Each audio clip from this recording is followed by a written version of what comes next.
Hello guys, welcome back to my channel. I'm your host Chris Davis, and today we're going to do a Dragon Ball Super manga chapter review.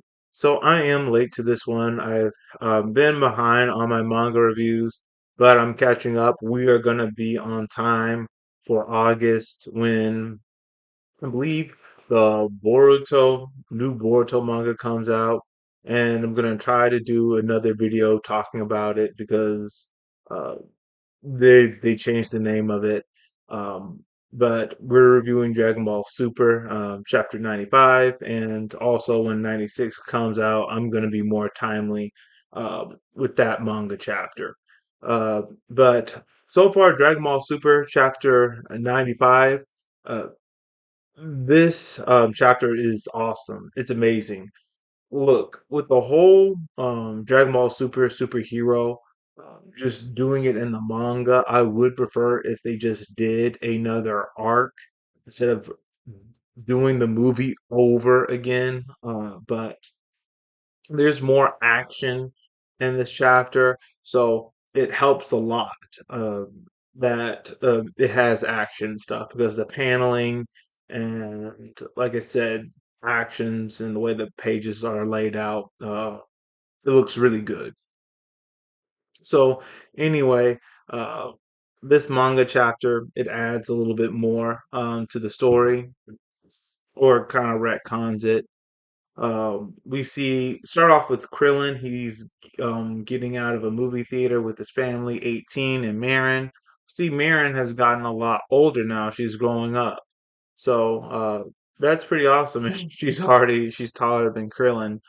Uh, but we see that Krillin gets a message from his boss, the sergeant, and she's telling him that there's something going on with the Red Ribbon Army. The base is located and something's going down there. And Krillin can confirm it because he senses Gohan's energy. He's fighting, and it's something very serious. Now, in the movie, uh, Bulma went to go get Krillin and whoever else was available to help fight Cell Max in the Red Ribbon Army.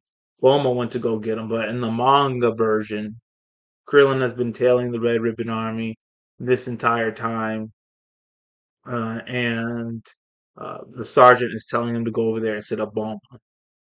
How I feel about that, it does contradict the movie, but it's not a big deal to me. 18 doesn't like Krillin like sneaking off and going somewhere else when they already made plans. So she decides that she's gonna go with Krillin. All right, so we have the fight with Gohan and Android with Gamma number one, and Gohan is Ultimate Gohan. And as we see in this fight, Gohan is really in control of the fight for the most part. He's really whipping up on Gamma one. So this is Gohan's fighting skill. He's regained his battle instincts, and they're far better than they were in Chapter 93 and 94. And so you see that he's putting some work on Gamma 1. Now, um, Piccolo and Pan say Gohan's back to his normal self. And I've always had an issue with this. I mean, to me, it's not okay that Piccolo let Pan get kidnapped and put Pan in danger just to force Gohan to start training or get his battle instincts back. I think uh, that it's very highly unethical that you let an evil organization kidnap your students or your surrogate son's daughter. You put her in harm's way just to make Gohan fight again or get his battle instincts back. I'm just saying there's another way you could have gone on. You could have there's just another way you could have gotten the result you wanted. I mean, was there really no other way that you could have done, Piccolo, to make Gohan get his battle instinct back? I mean, did you have to put Pan in danger deliberately just so Gohan can get his fighting instincts back. I don't think so. To me, it's highly unethical, and I don't see why no one else is talking about that. But anyway, I digress. Gamma One is fighting Gohan, and they're going back and forth about who's the good guy, who's the bad guy. We all know that the Gammas are working for the Red Ribbon Army, and the Red Ribbon Army has been manipulating Dr. Hedo, thus manipulating them. And it starts having second thoughts about whether or not uh, they're on the right side. And then Piccolo shows up. Gohan asks, why is he here? Good question. I already went on that tangent. So Piccolo starts fighting Gamma 2. And so far, the fight is really even. And like I said, they go back and forth. Um, who's the good guy? Who's the bad guy? And they're making Gammas are really starting to second guess themselves about like who's the good guy, who's the bad guy here. And like I said, Gohan and Piccolo, they're pretty much in control of these fights until we get to right here to where Gamma 1 says he's only using 82% of his power.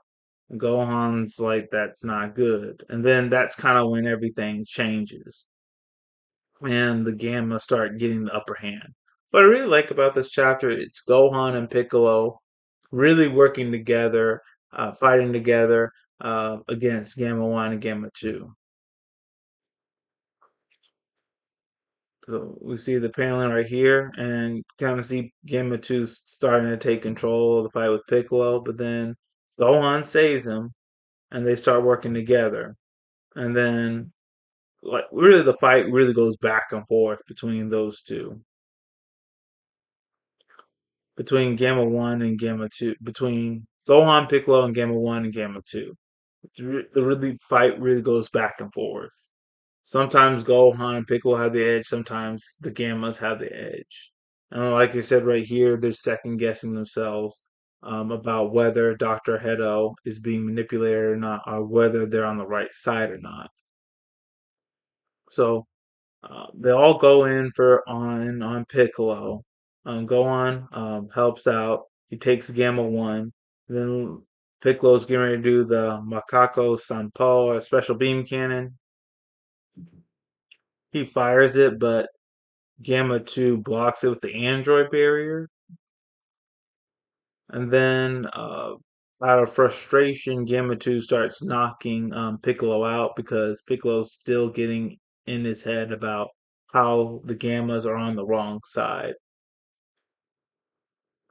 And then, just look when Piccolo's about to be finished off by Gamma 2, uh, the power that Shenron gave him um, it awakens even more. So it already awakened. I mean, he was a lime green Piccolo. It's kind of hard to tell with this black and white uh, manga, but if you watch the movie, you know, right, this part, he's that lime green color. But when you get to here, he becomes orange Piccolo, and that's when things start really getting serious.